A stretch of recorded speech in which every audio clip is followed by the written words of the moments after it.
बिस्मिल्लाहिर्रहमानिर्रहीम। अरबी में एक हदीस बयान की है। फरमाया कि ये हदीस अगरचे सनद के एतबार से ज़ईफ़ है, लेकिन मानी के एतबार से तमाम उम्मत ने इसको कबूल किया। ये टॉपिक है उलमा की तौहीन से बचें। अच्छा, इस हदीस में हुज़ूर अक़दस सल्लल्लाहु अलैहि वसल्लम ने बड़ा अहम नुक्ता बयान फरमाया।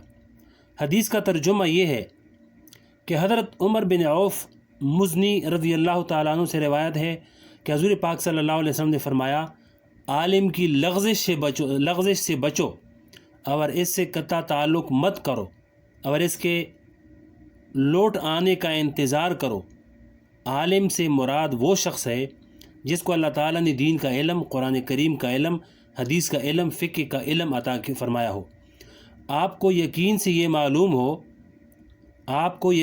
मालूम है कि फ़लाँ काम गुनाह है और तुम ये देख रहे हो कि एक आलिम इस गुनाह का इर्तिकाब कर रहा है और इस गलती के अंदर मुब्तला है। पहला काम तो तुम ये करो कि ये हरगिज़ मत सोचो कि जब इतना बड़ा आलिम ये गुनाह का काम कर रहा है तो लाओ मैं भी कर लूँ, बल्कि इस आलिम की इस गलती और इस गुनाह से बचो और इसको देखकर तुम इस गुनाह के अंदर मुब्तला ना हो जाओ। आगे फरमाया कि गुनाह के कामों में उलमा की इत्तिबा ना करो। इस हदीस के पहले जुमले में इन लोगों की इस्लाह फरमा दी जिन लोगों को जब किसी गुनाह से रोका जाता है और मना किया जाता है कि फ़लाँ काम नाजायज़ और गुनाह है, ये काम मत करो, तो वो लोग बात मानने और सुनने के बजाय फ़ौरन मिसालें देना शुरू कर देते हैं कि फ़लाँ आलिम भी तो ये काम करते हैं, फ़लाँ आलिम ने फ़लाँ वक्त में ये काम किया था। हज़ूर पाक सल्लल्लाहु अलैहि वसल्लम ने पहले कदम पर ही इस इस्तिदलाल की जड़ काट दी कि तुम्हें इस आलिम की गलती की पैरवी नहीं करनी है, बल्कि तुम्हें इसकी इस तरफ अच्छाई की पैरवी करनी है। वो अगर गुनाह का काम या कोई गलत काम कर रहा है तो तुम्हारे दिल में ये जुरात पैदा ना हो कि जब ये आलिम ये काम कर रहा है तो हम भी करेंगे। ज़रा सोचो कि अगर वो आलिम जहन्नम के रास्ते पर जा रहा है तो क्या तुम भी इसके पीछे जहन्नम के रास्ते पर जाओगे? वो अगर आग में कूद रहा है तो क्या तुम भी कूद जाओगे आग में? ज़ाहिर है कि तुम ऐसा नहीं करोगे। फिर क्या वजह है कि गुनाह के काम में तुम इसकी इत्तिबा कर रहे हो?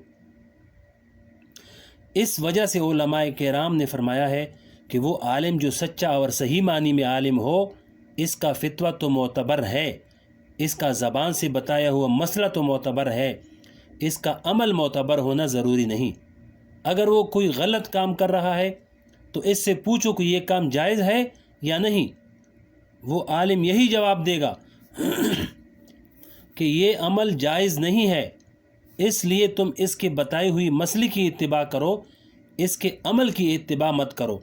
लिहाजा ये कहना कि फ़लाँ काम जब इतने बड़े बड़े उलमा कर रहे हैं तो हम भी ये काम कर लें, ये इस्तिदलाल दुरुस्त नहीं है। इसकी मिसाल तो ऐसी है जैसे कोई शख्स ये कहे कि इतने बड़े बड़े लोग आग में कूद रहे हैं, आओ हम भी आग में कूद जाएं। जैसे ये तर्ज़ इस्तिदलाल गलत है, इसी तरह वो तर्ज़ इस्तिदलाल भी गलत है। इसलिए हुज़ूर पाक सल्लल्लाहु अलैहि वसल्लम ने फरमाया कि आलिम की लग़ज़िश से बचो, यानी इसकी लग़ज़िश की इत्तिबा मत करो। बाज़ लोग दूसरी गलती ये करते हैं कि जब वो किसी आलिम को किसी गलती या गुनाह में मुब्तला देखते हैं तो बस फ़ौरन इससे कता ताल्लुक़ कर लेते हैं और इससे बदगुमान हो जाते हैं और बाज़ औक़ात इसको बदनाम करना शुरू कर देते हैं कि ये मौलवी ऐसे ही होते हैं, और फिर तमाम उलमाए किराम की तौहीन शुरू कर देते हैं कि आजकल के उलमा तो ऐसे ही होते हैं। इसी हदीस के दूसरे जुमले में हुज़ूर पाक अलैहिस्सलाम ने इसकी भी तरदीद फरमा दी कि अगर कोई आलिम गुनाह का काम कर रहा है तो इसकी वजह से इससे कता ताल्लुक़ भी मत करो। क्यों? इसलिए कि आलिम भी तुम्हारी तरह का इंसान है।